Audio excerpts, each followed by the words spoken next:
Krásný dobrý večer, milí posluchači, zdravím i tebe, Pavol. Dobrý večer, zdravím. My jsme se tady dneska sešli, aby jsme si popovídali, co je u tebe novýho a hlavně zážitky ze tmy. Tak povídej, jak ty ses k tomu vůbec dostal? No vieš čo, prvýkrát som sa o pobyte v tme dozvedel niekedy pred 10 rokmi a doslova som si ťukal na hlavu, že tí ľudia sú nejakí divní, čo tam chodia, že to sa ma netýka nijak, že ja nemám čas na takéto veci, ja riešim dennodenný život a riešim vzdelávanie, výlety, kamošov, prácu, všetko možné tieto denné aktivity, čo poznáme, plánujem, čo bude o rok, o dva a všetky tieto veci. A to je taký prvý znak, že keď niečím moc opovrhuje, že niečo tam je, čo si treba vyriešiť. Čiže ja som to bral veľmi tak akože s dezrespektom. Postupne sa však môj postoj k tomu zmenil. Asi pred rokom, už keď som počul o pobyte v tme, už to bolo také, že tak úplne zrazu sa to zmenilo vnútorne. A dôvod, prečo taký zrejme bol, že som bol veľmi už v takom tom výkonnostnom napäťovom režime a mal som dosť problémy so spánkom kvôli aj objektívne a subjektívne okolnostiam. Tie objektívne boli jednoznačne to, že sme mali malú dceru a bolo treba k nej stávať a aj keď ona iba napríklad zo sna iba niečo vykrikla, že ani nás nevolala, alebo ani sa ona nezobudila, tak minimálne nás to zobudilo. Že vždycky tam bol taký ten režim, že nebol ten spánok súvislý, dlhodobý, kvalitný. No a keď sa ti to deje 2 roky, tak to začneš cítiť. Hej. No a ja som bol už v takom režime, že dokiaľ ja potrebujem zo seba niečo spraviť, lebo však človek potom už berie výživové doplnky, chodí na masáže, chodí do wellnessu, proste cvičí jogu, medituje, všetko takéto, ale to sú len také, že áno, že na pol dňa sa dáš trocha dokopy a na druhý deň zase si rozbitý. No a už som to cítil aj na fyzickom vyslovene, na fyzické rovine, na fyzickom tele, že je to so mnou proste zlé, bol som nervózny, vyhorený, výbušný, ale pritom som stále akože všetky veci, tasky robil, že stále ten denný režim fungoval, že výkon bol, výsledky boli, avšak to telo si začalo pýtať viac a viac niečoho.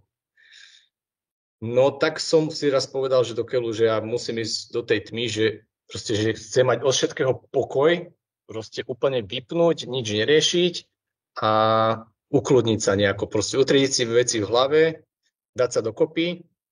Čiže toto bol môj motív. Každý môže mať nejaký iný motív. Ja som mal motív to, že ja tam budem mať kľud a konečne sa vyspím. A keď niečo bude ešte k tomu navyše, čokoľvek, tak mi to bude iba k dobru. Bol som k tomu otvorený, že išiel som tam samozrejme s rešpektom, že OK, idem do tmy, v živote som to nezažil. Nič extra som si o tom ani neštudoval. Pozrel som si nejaké 1-2 články, 1-2 videá, ale v princípe som mal ja predstavu, že čo chcem. Ja som si chcel oddychnúť a mať kľud bez tých podnetov, bez tých tikov, že stále niečo musím riešiť, stále niečo študovať, odpovedať a rozmýšľať. Takže som išiel do tej tmy, vyhľadal som si, však je ponúk viac. Nie veľmi, ale vyhovelo to, že som našiel jedna, čo je tak bližšie ku mne, čiže časovo aj cesta mi vyhovovala. Hlavne ja som mal veľmi obmedzený ten kalendár, kedy môžem a mne vyšlo naozaj, že iba tieto 4 dní môžem.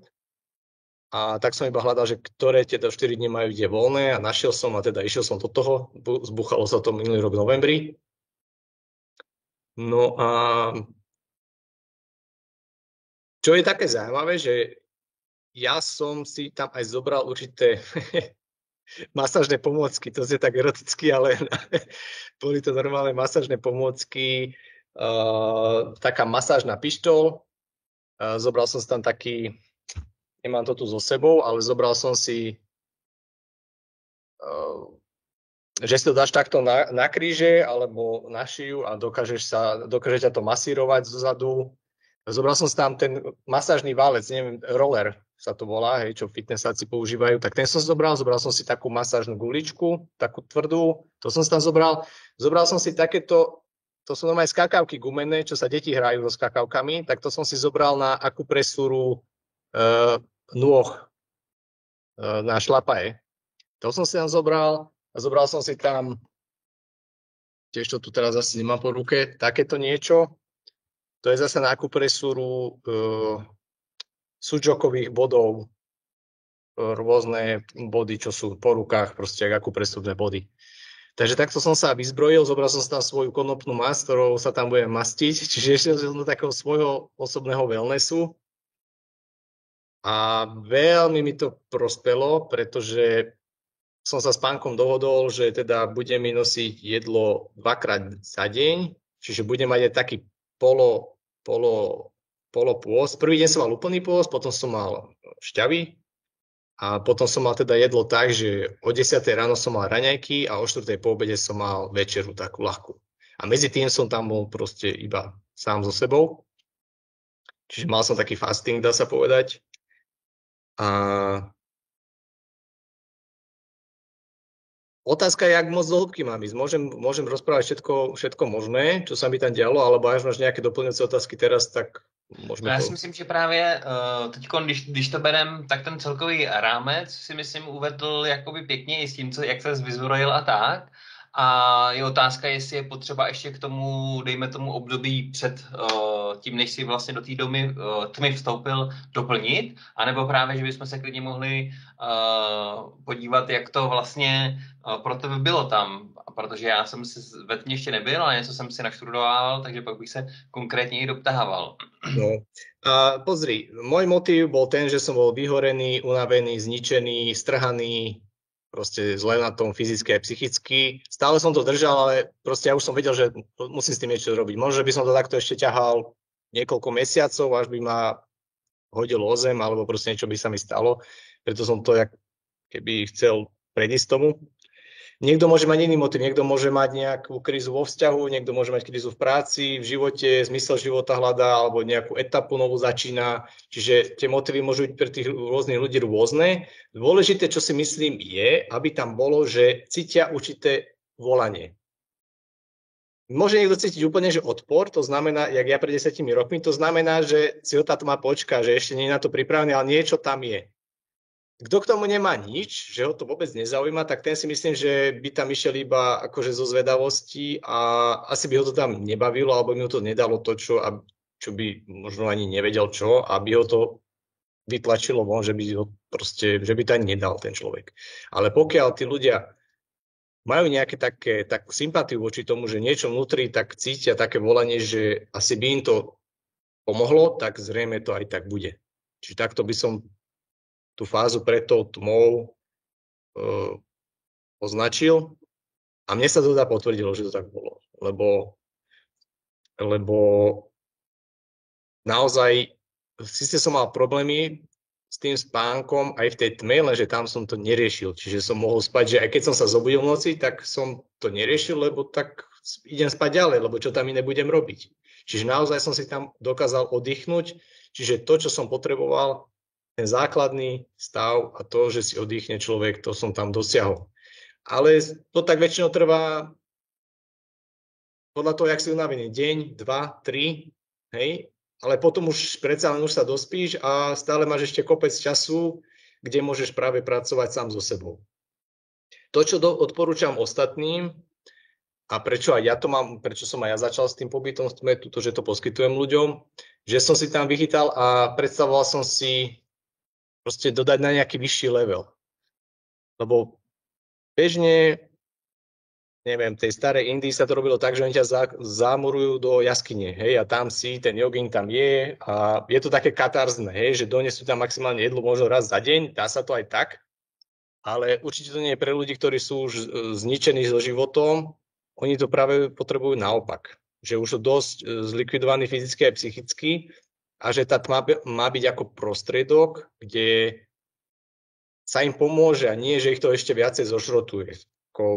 Však samozrejme, komu ja chutí, nech si to dá, ale môj prístup je taký, že tým ľuďom by sa tu malo pomôcť a že tá tma je prostriedok a preto to tu máme tak nastavené, že tu mám rôzne pomôcky, metodiky, príslušenstvo, vylepšenia, ktoré im majú pomôcť. Čiže to, čo som tam ja zažil s tými masážnymi pomôckami, taká úplná banalita, ale ja som si zobral napríklad TR a pero. Sice nevidíš nič, ale vezmi si, že teraz si v tej tme a príde ti nejaká myšlienka, si tam prvý deň, a teraz príde ti nejaký super nápad, alebo hocičo, nejaké uvedomenie, že aha, hentomu mám toto povedať, alebo hocičo, a teraz čo? Budeš to 7 dní držať v hlave, že Ježiš Maria, aby som nezabudol? Je to veľmi zaťažujúce a otravné a bere to energiu. Čiže úplne taká banalita ako papier a pero, kde si to zapíšeš. Vieš si to potom zapísať, heslovite, že toto a už to pustíš z hlavy. To je tá pointa. Že už potom ďalší, lebo tých myšlenok a rôznych vládov ti tam príde strašne veľa. Já právě, jestli můžu, tak když bychom se dostali tady z té obecní rovině, co potom tam jakoby u tebe je, tak bychom mohli nejdřív projít vlastně ten pobyt, co ty jsi vlastně používal, co ti fungovalo, co tě překvapilo, nepřekvapilo a tak, i když už to jako nějakým způsobem naznačil. A s tím, že tady k tomu zaznamenávání naprosto souhlasím, je to potřeba na externí paměť a právě lidi si třeba brali i diktafony s tím, že si třeba přelepili tu kontrolku a tak dále, takže s tím naprosto souhlasím. Super, áno. To som tiež veľmi tiež doporučiť, že kto má, tak diktafón je určite super. A môžeme teda prejsť k môjmu režimu, že ako som tam ja fungoval a potom môžeme prejsť tých obecných veciam. Tak môj režim bol taký, že snažil som sa byť a spať čo najdlhšie, ak som tam prišiel. Ja som tam prišiel po obede a s pánkom som sa dohodol teda, že na druhý deň mi donesie iba šťavu niekedy tiež po obede. Čiže ja keby 24 hodín som si dal pôst a teda som iba ležal a spal a veľmi som chodil na malú, močiť som chodil veľmi veľa, naozaj že veľa.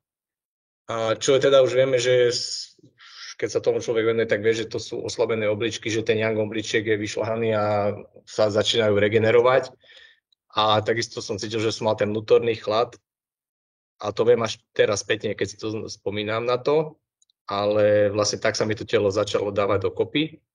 Čiže veľa som chodil na malú a snažil som sa spať tým, že ešte aby som dal do kontextu, ten môj problém so spánkom bol taký, že už aj keď napríklad som mohol spať, tak už moje telo bolo naučené, že sa budí, lebo niečo, stále je človek v pozore, či mala je v poriadku a tak ďalej. Že taký vzorec sa už tomu telu vytvoril. Čiže aj v tej tme, ja som sa znovu zobudil o tom čase alebo niekedy v noci, už ako automaticky, ak si to telo zapamätá. Ale tam je tá výhoda to, že je tam úplná tma a nemáš moc čo robiť, takže aj tá hlava sa tak snažila ukludniť, že teda idem spať a aj som zase zaspal. Hej. Možno som bol chvíľu hore, ale zaspal som a takto to teda bolo. A ešte, čo som si tam ja zobral, respektíve aj ten pán to ponúkal, malý reprák na USBčko. A ja som si na to USBčko dal niektoré čisté meditačné hudby, niektoré vedené meditácie a dal som si tam ešte knihu Eckharta Tolleho Moc prítomného okamihu.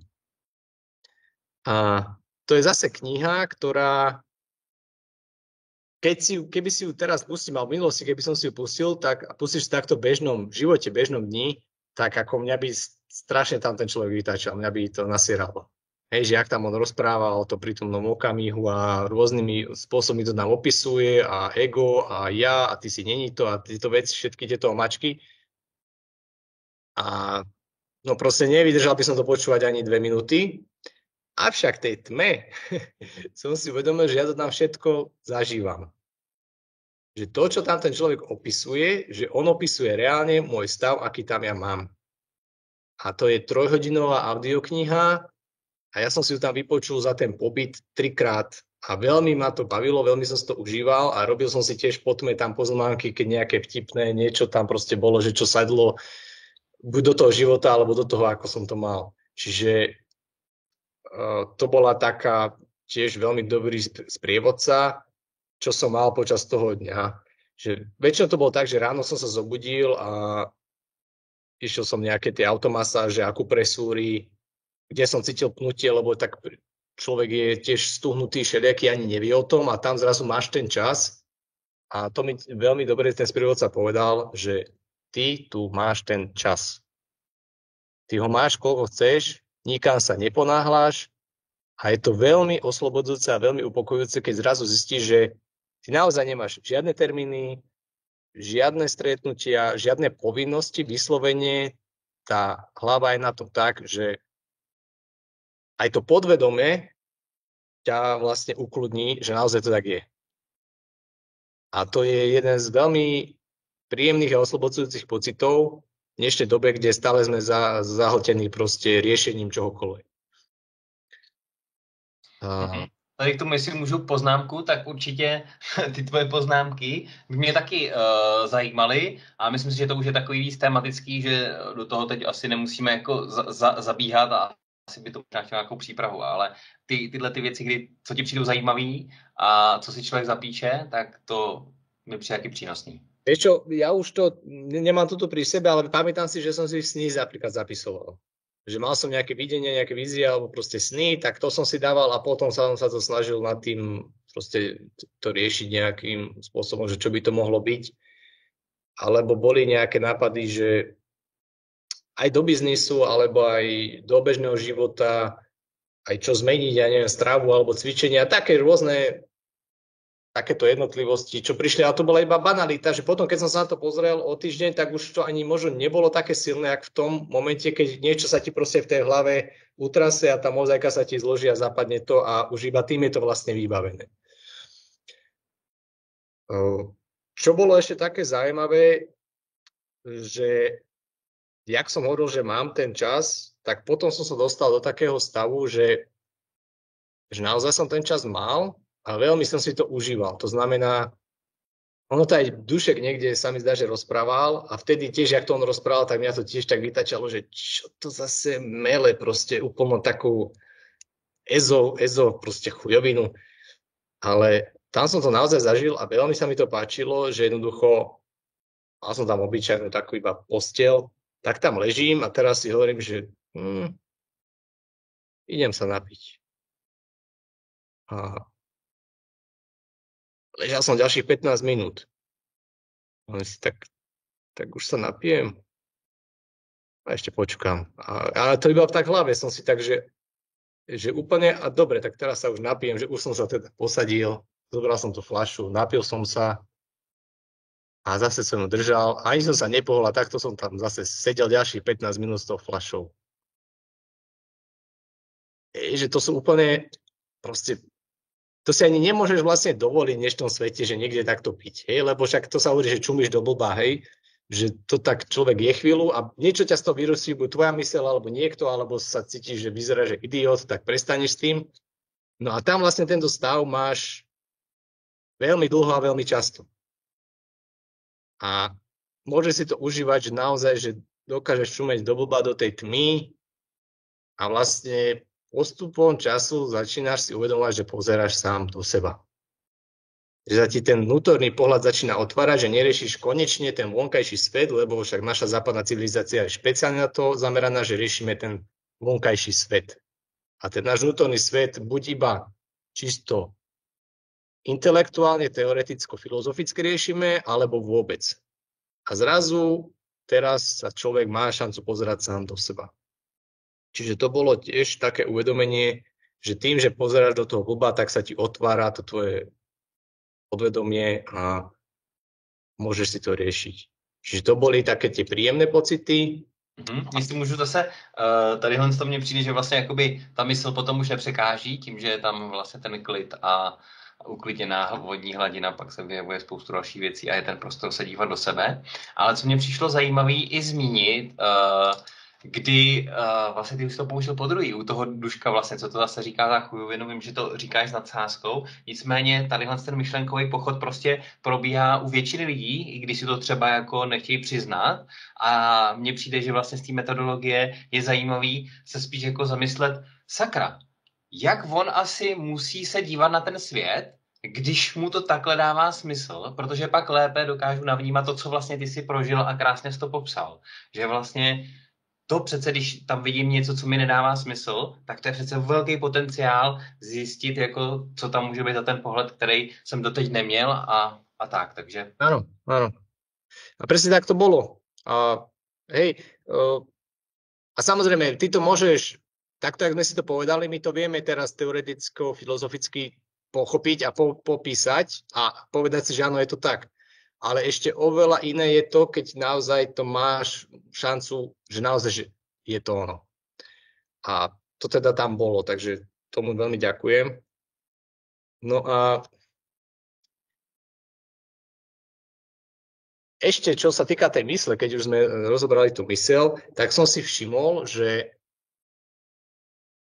veľmi samozrejme ten zrakový vnem, keď je vypnutý, tak to veľmi tú myseľ ukludňuje. Aj samozrejme tým, že nemáš tam čo robiť a nemusíš nič robiť, to tiež veľmi ukludňuje.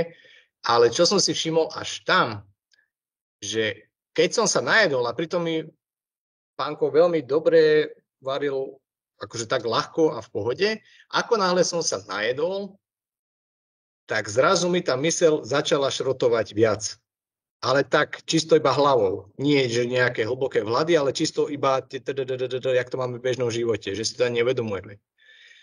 A ja to usudzujem, je to iba čisto moja úvaha, že evolučne to tak máme, že ten mozog potrebuje veľa kalórií na to, aby mohol takto rozmýšľať. A tým, že ja som na tie kalórie dostal, tak už som si to mohol dovoliť takto šrotiť bezúčelne, dá sa povedať. Zatiaľ, čo keď tie kalórie neboli, tak čisto fyzicky, evolučne som bol aj vo väčšom kľudne, vo väčšej striednosti a nemohol som si dovoliť proste len tak ulietávať na hovadinách. Čiže to je taký vhľad, že to v bežnom živote takto, jak sme tu, že najem sa, si neuvedomím, že zrazu mi tá myseľ pracuje viacej alebo inak. Zatiaľ, čo tam som to cítil veľmi presne. Čiže to bolo tiež také zaujímavé uvedomenie. Super, díky. No, potom som si tam robil aj určité techniky. Jednu takú techniku Ho'oponopono určite poznáš, ja som si ju trošku ešte tak upravil. A spravil som si ju tak, že som si predstavil svoju životnú časovú os a išiel som od svojho narodenia.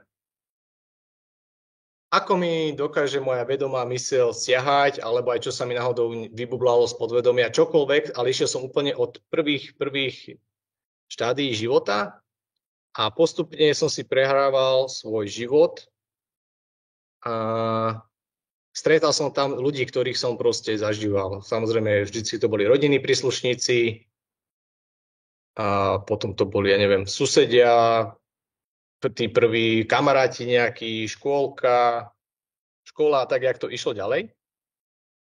Takže postupne som si tých ľudí tak volal a to Ho'oponopono som si tak zmenil, že tak ako som pri tom človeku cítil, že buď to bola nejaká situácia, na ktorú som si spomenul, alebo čisto iba tá osoba, na ktorú som si spomenul, tak som mu buď.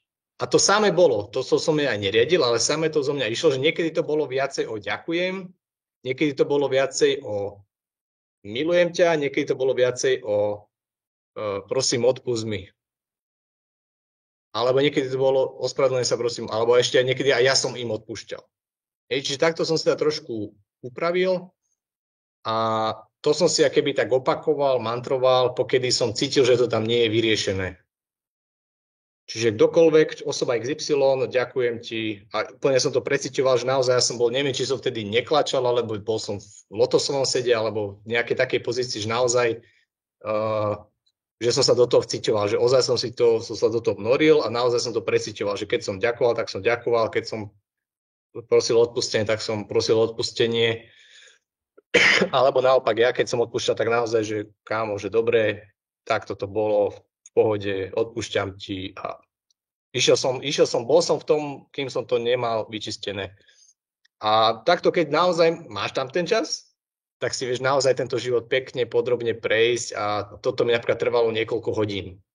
Kým som si to prešiel ten svoj život a vyčistil som si to a potom som sa ešte sám seba pýtal toho podvedomia, že čo, ešte mi tam niečo ide vyskočiť ešte to. Aha, ešte ty, tak poď a ideme a ďakujem ti a ospravedlňujem sa a išiel som. Čiže to bola veľmi účinná technika, ktorá mi pomohla sa tak odľahčiť. To bolo veľmi, veľmi príjemné. Tady já dodám, že to je rozhodně kriticky důležitý, aby vlastně tohle ještě povýšený, nejenom aby to bylo začištěný, ale aby z toho bylo úplně všechno emočně pochopený a já nevím, jak to říct, že tam mně přišla ta rovina toho, že v podstatě ani není důležitý to říct, ale právě, jak jsi říkal, to procítění. Áno, áno. A kľudne ja som si tú situáciu vyvolal, keď nejaká bola, prešiel som si ju, keď bolo niečo negatívne, aj to som vyriekol, aj potom som to proste, kým tam volá, čo je emočné, tak nech to proste sa spracuje. A taková kacířská otázka, nebo spíš, jestli ti něco napadá zajímavého, co tam třeba jako se ti vyjevilo a bylo to docela zajímavé, že jsi to třeba předtím neviděl a tím pádem to bylo zajímavé, ať už přijmout, odpustit a tak dále, tak dále. Vieš čo, bolo akože minimálne v tom zmysle, že dokázal som sa tam ja sám viac pred sebou otvoriť. Tým, že ťa tam nikto nesleduje a nepozoruje, že si tam naozaj sám so sebou, tak chceš byť sám sebe čo najviac úprimný. Že to som tam tak dokázal, že čo by som len tak na nejakej terapii alebo niekde nedokázal až tak autenticky, jak tam som si proste povedal, že idem do toho. A že skorej naozaj, že tie emócie som tam dokázal sa otvoriť, že to nebolo len o tej hlave, že toto sa mi tam podarilo.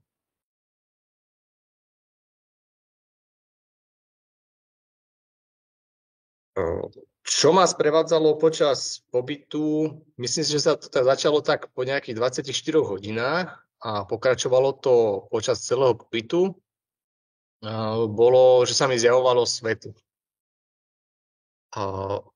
Je to pomerne asi bežný jav, že nie je to nejaká extra spirituálno-mystická skúsenosť, ale ja som si to veľmi užíval, keď to prišlo. A je to taký zaujímavý stav, že keby si na diskotéke a stroboskop blíka, alebo asi to je taký najbližšie k tomu. Ale bolo to veľmi príjemné, že vôbec mi to nevadilo. A teraz, že čo to je teraz, že mám úplne otvorené oči a vidím svetlo, ktoré blíka alebo svieti. Mám úplne zavreté oči a rovnako to je. Pozerám sa do tej časti miestnosti, stále to je rovnaké. Čiže bolo to niečo, teda zrejme moje svetlo, alebo niečo som proste videl. Nebolo to nič konkrétne, žiadne nejaké, nič, iba svetlo. Právě jenom dotaz materialisty, dalo by se říct. To, jak jsi to popsal, tak to vlastně by značilo, že to bylo spíš někde vnitřně. Asi to neosvětlovalo jakoby prostor, že bys lépe viděl kolem. Že to bylo buď tak jasný, že vlastně...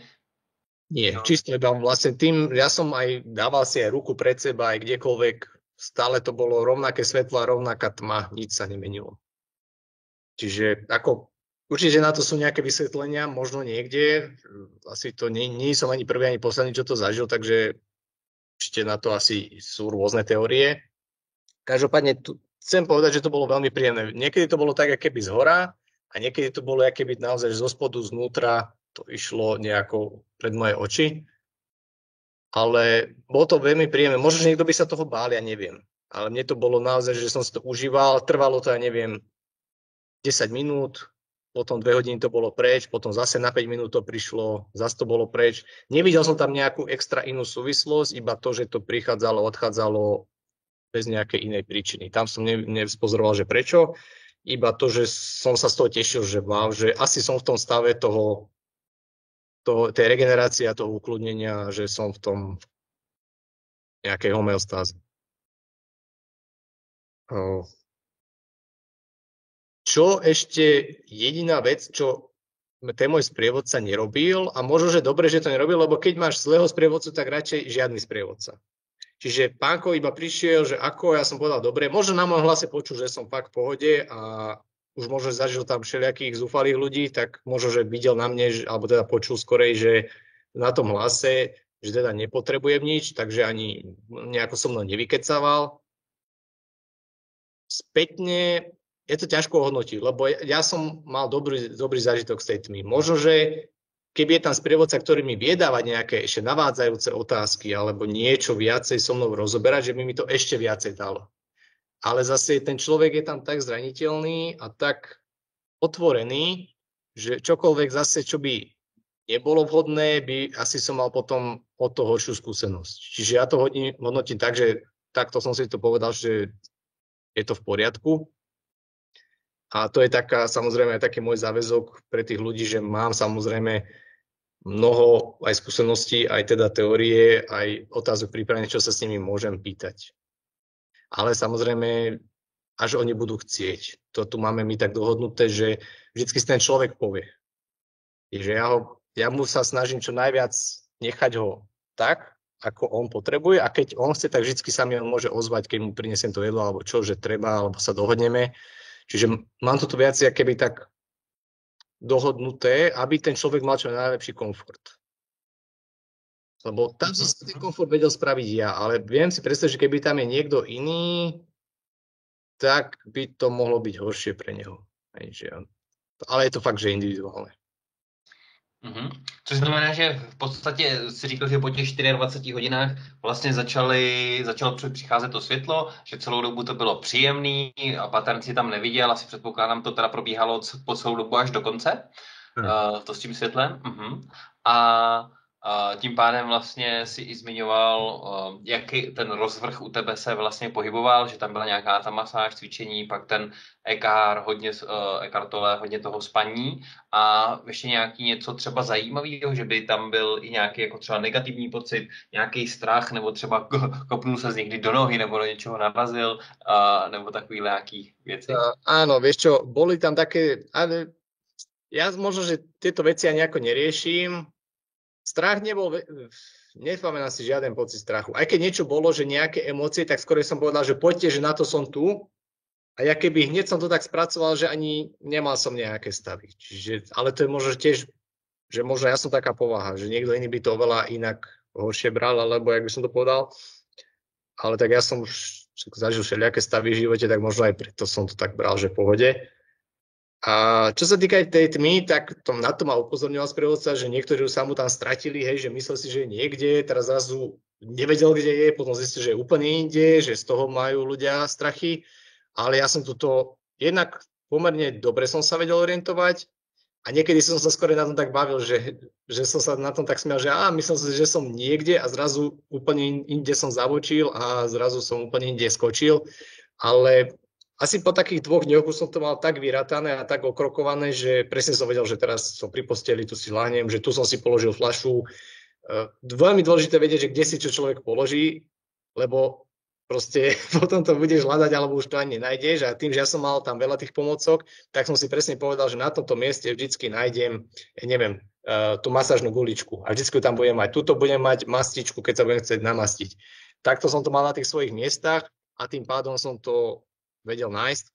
Akurát keď už som sa potom obliekal na konci, tak som si myslel, že mám veci utriedené a že ponožky mám obuté a až doma som zistil, že som si dal vlastne rôzne ponožky.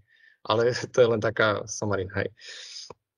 No ale tak tady k tomu, jenom já doplním, že třeba jsem právě slyšel, kamarád mi vyprávěl, že prostě dokavať si neobešel úplně celý ten prostor, jakože rukou, a necítil, že vlastně nikdo nic není nekalýho, že všechno to je vlastně, tak do té doby ta jeho psychika ho prostě nenechala bejt.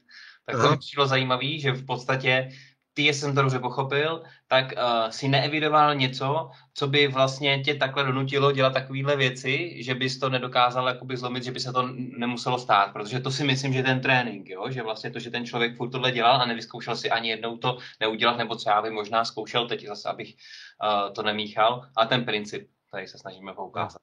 Ako tam je podľa mňa čokoľvek ten človek, čo cíti, že má spraviť, nech spraví, hociaký ten rituálik svoj sám pre seba, aby sa tam cítil fakt komfortne. Pánko ešte mal takú vec, teda respektíve ja som mu to povedal, že budem chcieť ísť von sa trochu nadýchať čerstvého vzduchu a zobral som si ja so sebou aj tie okuliare také, čo majú 0% svetla, čo prepušťajú. Tak to som ja povedal, že keď ma náhodou bude vidieť, že som vonku, takže že nemusí za mnou chodiť, že ja som v pohode, že chcem ísť von, tak on mi iba podáš, dávaj pozor, že je tam schod a že nechod ďaleko, lebo niečo, tak ja som tam mal iba sedačku, mal hneď pri dverách, čiže ja keď som, to bolo vždy už tak na večer, tak som si proste otvoril dvere, dal som si tú masku a len som sa tam sadol von a ešte tam som si dýchal čerstvý vzduch a len som si tak po hodičke tam sedel a vtedy som vlastne počul vonkajšie zvuky, psa som počul niekde v diaľke, že tam havčí a niečo také. Takže som tam bol ešte takto, že som si ešte vyšiel aj von na nejakých 10-15 minút, som sa predýchal a išiel som naspäť donútra. A to bolo tiež také príjemné, že taká zmena, čo tiež budem tuto s mojimi klientami takisto robiť. A ešte možno tým zvukom, že tým, že tam si naozaj v absolútnom tichu a absolútnej tme, tak neviem, ja som nebol úplne na nejakej samote, to bola taká polosamota, ale myslím si, že nech je človek kdekoľvek, napríklad, ja som počul, keď išli napríklad vrtuľník alebo lietadla. Čiže, ale mne to nevadilo, iba som vedel, že aha, že toto sa teda deje, alebo som veľmi v diaľke počul kostolné zvony. Ale vravím, že nevadí mi to, ale možno, že niektorým ľuďom by to vadilo, ale čo som si ja zase ešte zobral so sebou, sú štuple do uši. Čiže keď som chcel mať, že úplne, že ani tie vonkajšie vzdialené zvuky nepočuť, tak som si dal štuple do uši a bol som absolútne tichu. Čiže to je tiež iba taká praktická pomôcka. Ďalšia praktická pomôcka moja, ja som zobral svoj vankúš. Lebo nechcem riskovať to, že pôjdem niekde a teraz budem nervózny z toho, že tam je ten vankúš moc mäkký, alebo moc tvrdý, alebo neforemný, alebo hociaký. Čiže ja som zobral pekne svoj vankúšik, na ktorý som zvyknutý a to mi tiež veľmi pomohlo. Čiže ja som sa tam, ja keby presne som vedel, že čo chcem a presne som vedel, čo musím spraviť preto, aby som to dosiahol a to sa mi podarilo. No a tuto ja to tak sa snažím tým ľuďom veľa vecí nadizajnovať individuálne, však aj podľa Ayurvedy, jak sú tie doše, vata, kapha, pita, tak podľa toho im procedúry budem dávať, jedlo dávať, aj sprievod a tak ďalej, výživové doplnky. A to sme už pri tom, jak to ja si predstavujem. Ale ešte, čo sa týka tej mojej skúsenosti, tak sprchu som napríklad aj nepoužíval. Nebol som tam až tak dlho, ja som tam bol len 4 noci. Čiže nie je to úplne, že aj tak tam len sám so sebou, tak nemáš ani moc zasmrdeť, lebo nerobí tam človek nejaké výkony, nepotí sa, ale je to tiež veľmi individuálne. Čiže ja som tam sprchu nepoužíval, ale keby som tam dlhšie, asi by som išiel do toho a bola by to asi sranda. Čiže toto... Rozmýšľam, či som na niečo podstatné nezabudol. Ale toto sú asi také základné momenty, taký helikopter view, jak som to tam mal. Já právě si myslím, že to nastínění bylo docela komplexní. A vieš čo, ešte jeden zážitok teraz ma napadol. To je taká zaujímavá vec, že už poslednú noc som si povedal, že však na druhý deň idem teda domov, tak ešte, že sa poriadne vyspím. Tak som išiel tak odhadom spať, typujem o nejakej 9:00 a zaspal som veľmi dobre a zobudil som sa, ale takto, ja som si povedal, že zobudím, stanem z postele, až keď príde ten sprievodca, že mi donesie raňajky. A tak super, to som mal nastavenú myseľ, hlavu, dal som si aj štuple, a išiel som teda spať, zaspal som, zobudil som sa, neviem koľko bolo hodín a vravím si, že však ešte tu nie je, raňajky tu nie sú, takže ja idem spať ďalej. A nejako veľmi ťažko som, ale zaspal som ešte. A zrazu teda počujem, že sa otvárajú tie dvere na tej verande, kde mi on nosil to jedlo, na tej predsieni. Počujem normálne vrzgať dvere a počujem zaklopanie. On vždycky tak zaklopal a ja som sa ozval teda, že všetko v pohode. No a teda ja som sa zobudil, že vlastne počujete zvuky, že klope, tak som si vyťahol tie štuple a hovorím, že ahoj, že čau, a ticho. Hovorím si, tak čo to znamená, že on akože nechce ma rušiť, iba počul, že som v pohode, že žijem, tak ma nechce rušiť a teda doniesol mi raňajky a asi ide preč. Tak to som to nejako, som tak ešte ležal asi pol hodinu na tej posteli, však čas máš. A teda, že idem sa najesť a v tej tme tam pozerám a samozrejme raňajky tam neboli. Takže hovorím si, OK, tak som teda išiel naspäť. No a prišiel asi za nejakú 3/4 hodinu a že zase otvoril dvere, zaklopal všetko, jak som aj počul, a teda, že donesol som raňajky a že čo? Hovorím, že dobre, a že nebol si tu už ty dneska? A že nie, že teraz som prišiel, že čo? Aha, tak, lebo ja som ťa počul, že už si prišiel pred hodinou. Takže som mal dosť akože taký silný, čisto zvukovú halucináciu, alebo nejako ten mozog si to nejako spravil tak, že už tam toho človeka počul a nikto tam nebol. Ale bolo to naozaj tak reálne, že ja som sa normálne posadil, fakt som si štuple vybral, išiel som sa s ním rozprávať a nikto sa mi neozval. Čiže to bolo ten posledný deň, už ak som mal ísť, som mal ešte takúto vec, Čiže otázka je, čo by sa mi dialo, keby som tam dlhšie. Neviem, možno, že by som sa už iba nudil, možno by to bolo viac. Vieme, samozrejme, že sú všelijaké zažitky s tejtmi. Ja som pri tomto skončil. Čo sa týka mňa, určite by som si to niekedy zopakoval. Akurát naozaj ten človek musí si dopriať ten čas, že tam musí, podľa mňa, aspoň na tie 4 dní.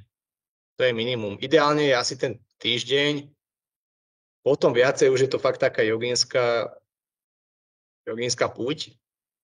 Môže byť, ale myslím si, že pre takých bežných ľudí, ktorí sa chcú nejako dať dokopy, tie 4 dní až týždeň je taký optimálny. Ako ja za seba by som si to kľudne ešte raz dal. Otázka je samozrejme kedy, lebo zase je ten človek v tom zhone. Nie je to také jednoduché, si na to spraviť ten čas, kým to nie je to volanie také silné, že ozaj, že idem do toho, lebo už nemám inú možnosť. Samozrejme, lepšie tomu predchádzať, ale takí sme my, niektoré tie povahy, že nerobia to tak. Čiže toľko asi z mojej strany k mojim osobným skúsenostiam. Já souhlasím, že vlastně od toho 4. dne to teprve začíná být údajně zajímavý, ale znáš, co jsem slyšel, že když tam člověk má co dělat, tak to ještě jako tady tu dobu prodlužuje, což samozřejmě podle toho, co tam od toho, kdo čeká, tak podle toho by měl zvolit vlastně ty doprovodné prvky. A to mě právě přišlo super, nejenom kolik z toho vlastně jakoby přines si sebou do té tmy, ale i těch zkušeností, které potom jakoby dál zmiňuješ. A že tě to asi tak nadchlo, že to teda vlastně dál doporučuješ. Takže jestli, jak si právě řekl, k tomu, k těm zážitkům jsme to vyjmenovali, tak klidně můžeš přejít dál, cokoliv dodat, co ti ešte ako prichází? No, bolo to ono aj v tej tme, ja už som to riešil aj predtým, aj potom pobyte v tme, že čo vlastne ja tomu svetu mám ponúknuť. Lebo je to veľmi zložité, lebo keď sa niekto spýta, že čo robím, tak to je veľmi ťažké, lebo ja som vyštudoval právo, ale pritom právnika nerobím, ale pritom áno, robím aj právnika. Ale pritom som aj poľnohospodár, predávam produkty a pritom ešte robím iné aktivity a plus ešte teda študujem rôzne smery, alternatívne aj mainstreamové, akékoľvek. A čiže vlastne ako to sklbiť? To bola taká moja otázka. No a prišiel som k tomu, že môžem to sklbiť tak, že nebude to veľmi jednoducho uchopiteľné, ale naopak aj veľmi personalizované pre ľudí, že tento človek, keď mi príde, tak ja vidím, že aha, podľa ajurvedy je na tom takto, podľa tradičnej českej medicíny na tom takto, podľa antropozofie je takto, podľa KSB sa s ním môžem takto rozprávať a tak ďalej, že hlbina psychológia a tak ďalej, že sú rôzne tie smery a viem to tak tomu človeku vyskladať, aby som mu fotografoval práve tie slepé miesta, lebo výhoda akýchkoľvek terapeutov je to, že orientujú sa na niečo. Ja som terapeut tradičnej čínskej medicíny a teraz budem ťa riešiť tradičnú čínsku medicínu. Super. Lenže každý z tých smerov má aj nejaké slepé miesta, že niektoré veci jednoducho nedokáže pokryť. A to je moja výhoda, že nie som stotožený iba s jedným smerom do nejakej najväčšej profesionality a hĺbky, ale som dostatočne oboznámený aj s inými smermi, kde to viem prekryť tie slepé miesta tej inej školy. A to som si uvedomil, že je niečo, čo viem ľuďom ponúknuť, že tým, že to už nejakých 20 rokov venujem samovzdelávaniu a týmto veciam. A tento pobyt je keby ešte taký prostriedok k tomu navyše. Že tam to ešte vieme zintenzívniť a zrýchliť a je to taká procedúra k tomu. Takže máme tu také centrum, je to také retreat centrum, kde bývajú aj workshopy a semináre. Prednášky môžu byť do 40 ľudí, také pohybové workshopy do takých 20 ľudí, môžu tu aj prespať a teda jedna samostatná izba je pre pobyt v tme. Čo tam máme? Je tam toho veľmi veľa. To, čo som spomínal, všetky tieto masážne pomôcky sú tam, je tam uzemňovacia podložka, čo si dáva človek namiesto plachty. To tam máme ako uzemňujúcu podložku. Máme tam záťažovú prikrývku, čo zase... Můžu ti do toho takhle vždycky jenom tak trošku skočit. Můžeš. Ta uzemňující podložka, jestli se dobře nepletu, tak to by mělo být to, jako když prostě stojíš na zemi a že ti to vlastně jakoby dobí, tak to je ta podložka, což je docela zajímavá věc, že to údajně fyzikálně hodně pomáhá, tak to je super. Čiže toto má človek pod sebou, na sebe sa môže prikryť, to je zase taká záťažová plachta, neviem, či si o tom počul. Je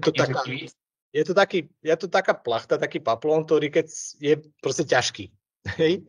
A ono ťa to vlastne prikryje a ukludňuje to ten nervový systém, že sa cítiš naozaj, keby si bol proste v maternici, ježiš, to dáva ten pocit bezpečia, ukludnenia a takéto. Čiže toto tam majú ľudia v dispozícii.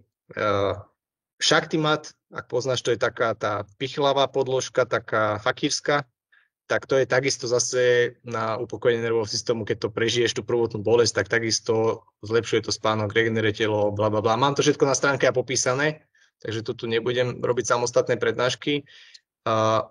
Mám tam takisto šupledov, už dostanú ľudia, dostanú zápisník, dostanú diár, dostanú masť na mastenie, dostanú individuálny plán, že po dohode ja im poviem, že poď sa najlepšie by bolo, lebo niekto si myslí, že ja budem na šťavách. Ale ja keď sa na neho pozriem, tak hovorím, kámo, ale ty vôbec šťavy nepotrebuješ, ty potrebuješ varené kaše a nie šťavy. Hej? A potom on môže povedať, dobre, ale ja chcem aj tak šťavy, tak bude na šťavách. Ale keď povie, dobre, na raňajky potrebujem kaše, lebo mám zničenú slezinu, a potrebujem doplniť sleziny, tak proste je lepšie si dávate kaše varené a nie za to, že si myslíš, že ideš robiť jogín a budeš na surovej strave, čo ti nepoškodí a iba ťa zachladí. Hej. Čiže stravovací plán, individuálny plán a potom rôzne doplnky výživy tým, že to som mal s tým spánkom problémy, tak teraz už mám taký protokol nastavený, že podľa mňa tuto fakt zaspí už každý, jak to máme, lebo však aj žena to riešila, aj ja som to riešil a už to máme tak vymakané, že tie vyživáky už tak vieme dávať a všetko sú to akože dosť čisté veci, žiadne oblbováky, to nech som bol akýchkoľvek problémov, ja som nikdy žiadne akože psychofarmaka alebo lieky nebral. Vždycky to boli proste vyživáky, to nebudem aj rozprávať, lebo to by sme tu boli strašne dlho, ale dá sa to proste vybalansovať aj takto, bez toho, aby človek musel siahať po nejakých, a teraz nechcem nikoho ani nahovárať, ani nedovárať, to je samostatná téma. Prostě rozlišujeme nějaký, dalo by se říct, tu chemickou, prostě chemické zečištění, dejme tomu, a přírodní doplňky, dalo by se říct. Áno. Tak aj samozrejme hormóny v pozadí, cirkadiálny rytmus v pozadí a viacej veci, stresové faktory a tak ďalej. Všetko, čo tu je, sú nastavené proste mechanizmy na to, aby sa človek dostal do toho parasympatiku, do svojho vnútra, aby sa uklonil, aby sa začal regenerovať, aby sa nastala homeostáza. Čo k tomu ešte mám, je taká parná sauna z ajurvédskej terapie. To je taká, že sa dáš do takej kocky a iba hlava ti trčí a dokážeš vlastne sa tam prehriať zase, kto má vnútorný chlad alebo vysokú vátu, hej, z ajurvédy, tak mu to môže pomôcť. A potom tu mám takú vychytávku, že môžu ísť ľudia aj do sauny, ale nie je na to, aby sa tam nejako extra potila zase iba kvôli tomu teplu. Čiže máme tu saunu, máme tu výrivku a máme tu ochladzovací bazén. Čiže to sú ešte také vychytávky, čo všetko samozrejme ten človek robí v tej tme. Hej. Čiže keď aj niekde ide, tak si dá proste tie okuliare, aby stále mal ten zrakový vnem vypnutý. Územne je takisto prechádzky po prírode alebo po trávniku bosými nohami. Ale to sú všetko možnosti, ale vždycky je to individuálne. Niekomu sa hodí toto a niekomu nie. Čiže vždycky sa to skladá na mieru. No a samozrejme ten sprievod a rôzne takéto techniky, čo som aj popísal, alebo ďalšie rôzne, čo sú k dispozícii. Takže ak niekto cíti volanie, môže sa mi ozvať. Ja ti potom pošlem link, František, kde by ma mohli ľudia kontaktovať, pokiaľ budú chcieť. A určitě dáme do popisu a možná, jestli stojí za to třeba zmínit aspoň kraj, nebo kde to vlastně je, Slovensko, že jo, ale... Sme na Slovensku, je to pri Nitre a voláme sa tak trošku veľmi nemarketingovo dobre, ale aj tak som to tak zvolil, a je to, že noscete ipsum, čo je po latinsky poznaj sám seba. Lebo je to širší koncept ako iba pobyt v tme. A myslím si, že to poznanie samého seba je práve to, čo ľuďom veľmi uberá, keď to nemajú a veľmi trpia, keď si myslia, že sa poznajú a nepoznajú sa. A veľmi naopak dobre fungujú a poznajú tým pádom aj svet, keď dokážu poznať seba. Sú dve cesty. Buď cez ten svet poznáš samého seba, čo je podľa mňa tá ťažšia cesta, a zase poznanie samého seba veľmi nám pomôže potom fungovať v tom svete. A je to celoživotná cesta, veď asi na to sme sa aj narodili jedna z dôvodov. Čiže preto noscete.ipsum.sk, poznaj sám seba, pobyt v tme, retreat centrum a všetko s tým spojené. Dáme do popisu. Já tady jenom malou poznámku, že dle mého názoru je nejefektivnější ty cesty kombinovat, protože vlastně o tom se rychlejšího posunujeme, ale to možná budeme rozebírat příště. Takže ještě si můžeš promyslet, jestli bys něco dodal, eventuálně slova na závěr. Já jenom zmíním, že určitě bychom možná dál mohli rozvést právě ty masážní pomůcky a vlastně ty pohybové věci v rozcvičce a nevím, další věci. To trošku souvisí s mým výkopem, kde jsem natočil nějaké věci z tréninku a teoreticky se snažil jako popsat, jak ty principy práce s tělem a s tou psychikou jsou velice podobný a myslím si, že víc je rozvíjet nám pomůže stejně tak, jak jsme si teď řekli, prostě čím víc těch směrů, tím víc si rozlišujeme ten náš potenciál, který si myslím, že je opravdu obrovský a tím systémem hodně pošramocený, což si myslím, že vidíš i ty právě proto tady to, čemu se věnuješ. Takže slova na závěr, eventuálně si chceš cokoliv dodat a já ti moc děkuju za to pozdílení i to, do čeho se pouštíš. Možná toho využiju, protože já prozradím, že já už s tou tmou kaketuju víc než rok. Jsem to dostal od bývalý přítelkyně jakoby k narozeninám, ale zatím jsme to ještě, nebo jako dárek, já vlastně už ani nevím, čemu to bylo před, nemám moc přehled tady o těch věcech. A ještě jsem to nesprocesoval zatím nějak, takže musím říct, že mě tento pohled velice nadchnul a rozhodně třeba i môžeme dál nejak rozvinúť. No, čo je moje odporúčanie aj pre teba, aj pre všetkých, že vyberte si, pokiaľ to cítite, tak rozhodnite sa, že chcete tam ísť. Pokiaľ to tak necítite, tak to neriešte. Príde to neskôr, alebo to není pre vás, nemusíte to tým pádom riešiť. Ale pokiaľ tak cítite, tak nájdete si na to ten čas a nájdete si miesto, ktoré vám bude vyhovať. Nemusím to byť ja, môže to byť dokoľvek. Dôležité, aby ste sa tam vycítili v pohode podľa toho, či už to prostredie, aby vám sedelo, aj ten človek, aby vám sedel. A to, čo ja ponúkam, čo je ten benefit, sú tie moje skúsenosti, tie moje vedomosti a výsledky, že už pár ľuďom som dosť pomohol, si myslím. Aj keď sa nezakladám, ja som nie žiaden liečiteľ ani terapeut, nič také. Ja som proste sprievodca, človek, ktorý má nejaké informácie, nejaké znalosti, ktoré vie adekvátnym spôsobom posunúť ďalej a že to tí ľudia počujú, keď to chcú počuť a keď si ma vyberú. Takže to je z mojej strany a teším sa na každého, kdo se tak rozhodne. Tak ještě jednou děkuju za tvůj čas a bádání zdar. Čauko, čauko.